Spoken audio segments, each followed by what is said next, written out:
మల్లెపూలు లక్ష్మీదేవికి ప్రియం. పారే నీళ్లలో ఇలా 9 మల్లెపూలు 9 గురువారాలు విడిచిపెట్టినట్లయితే లక్ష్మీ కటాక్షం కలుగుతుంది, భూలక్ష్మి అనుగ్రహం కలిగి తొందరగా ప్రాపర్టీస్ కొనే యోగం కలుగుతుంది. అలాగే పౌర్ణమి తిథి రోజు కూడా తెల్లటి పుష్పాలు వీలైనన్ని పారే నీళ్లలో విడిచిపెట్టడం ద్వారా కూడా తొందరగా ప్రాపర్టీస్ కొనేటటువంటి యోగాన్ని సిద్ధింపజేసుకోవచ్చు. అలాగే ధనపరంగా మీకు బాగా కలిసి రావాలంటే మీరు పూజ గదిలో ఒక కొబ్బరికాయ ఎర్రటి వస్త్రంలో మూట కట్టి దగ్గర పూజ గదిలో పెట్టుకోండి.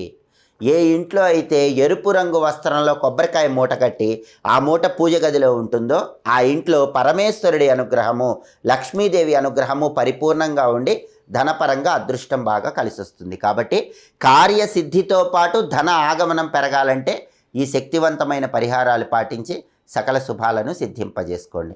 మీకు ఇంట్లో ఉన్న అన్ని బాధలు పూర్తిగా తొలగిపోవాలంటే